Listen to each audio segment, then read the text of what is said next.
Hey guys, it's Drew again. The title of the video says it all. I'm tired. It's just been one of those weeks. I'm sure you understand. But I still wanted to sew up some cards, so I just randomly picked an assortment, decided I'd show them off. So let's check it out.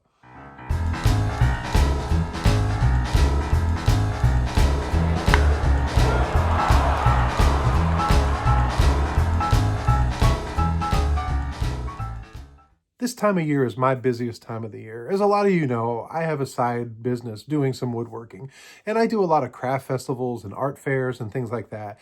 People buy my stuff getting ready for Christmas. As you can see, here's some of the stuff I've made, some of my table, and this is not my full-time business. This is just something I enjoy doing, and it helps the family a little bit financially, but overall, it's just a way for me to be creative, to meet some people, to get out there and just have some fun. But this time of year, it is very busy.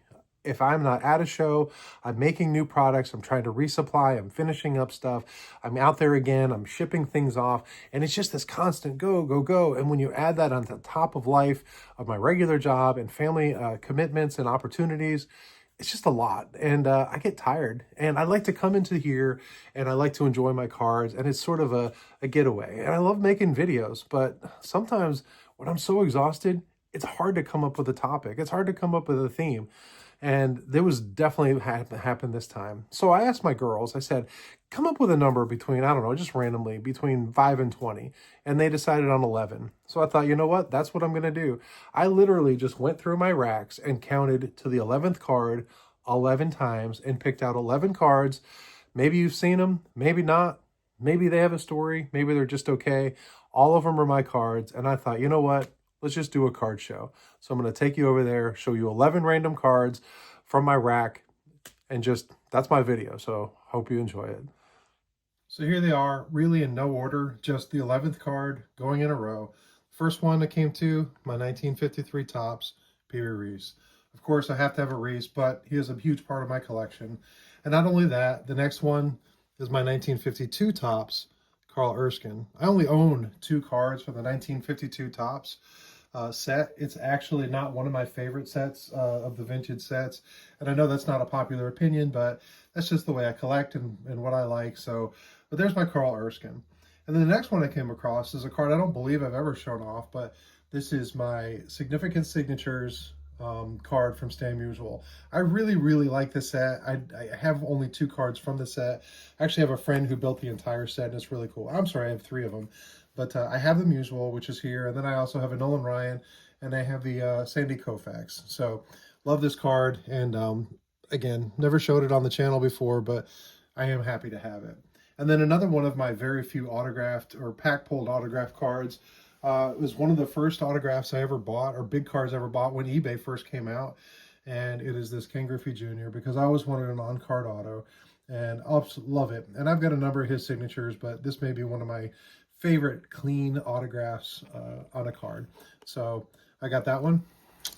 And then the next one I came along to, and this should make Scott happy, but went through my Red Heart set and got the Al Rosen. So there's Mr. Rosen over there. And not to be outdone, this is one of my favorite non-Hall of Famer players. I don't really talk about him much, but I really enjoy him.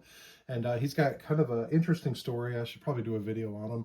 But this is the rookie card, the 1949 Bowman of Carl Furillo. And again, this is a great set. I only have a few of those cards, but boy, I love this Furillo. It's just like the Hodges with the dark red and that beautiful blue. Just love this card. So there's the next one. And then coming along, a rookie card that I don't believe I've shown. It's definitely the one that wouldn't be shown out of the set the most because of the other 2, but still it's still a great card and a great player, and probably underappreciated within the hobby. But it's my 1955 Topps Harmon Killebrew, and so we'll set Harmon over here. So there's that one. And the next one going along is a card that I actually traded for with a friend, but I traded a low grade 54 Topps Ted Williams for this not as low grade 57 Topps Ted Williams. And I had the 54 for a long while, and I just really like this pose of Williams. And I don't know, it's a great card. So that's one of them. And then this next card actually has a great story. My wife gave me this card years and years ago. We were watching a postseason, and there was some commercial that played over and over and over, and it was talking about nostalgia. I don't remember what they were selling, but in there they showed a dad showing a card to a little kid, and they showed them this card. And my wife thought this was the most beautiful vintage card and went out and found it and gave it to me for Christmas. So I absolutely love that story for this one. But it's my 1960 Hank Aaron, and that's a great gift from my wife a long time ago, thanks to some commercial for a product I don't remember. And then this one, absolutely phenomenal player, kind of bridged two different eras within this team, and a fan favorite for sure. But all you Pittsburgh guys out there, here's old Pops, my 68 Willie Stargell. So great Stargell card of a great player. And then finally, number 11. This is another great story. So when I first didn't have any vintage cars, I was approached by somebody who used to own a card shop. And long story short, he said, "Hey, I've got a binder of vintage cards, and I will sell these to you for $100." And at that point, I had only looked at high book prices at Beckett. And so when he handed me this book of a few hundred vintage cards, mainly from the 70s, I couldn't believe that this was a possibility. I bought it, and in there was how I got my 1979 rookie card of the great Ozzie Smith, one of my favorite players to watch as a kid. I don't really remember him on the Padres, but I absolutely remember him on the Cardinals. Always loved watching him play, and I love his attitude and his just the way he went about himself. So there you go. There's my 11 random cards, picked at random, the 11th one off of the shelf. Did you like this? Is this too random for you? Do you like more of the themed? I don't know. I just thought I still got to show some cards. Let's just get back to the cardboard and just enjoy some different eras, some different players, some different sets, and having a good time looking. So as always, I appreciate you for coming along. And until next time, you guys be good.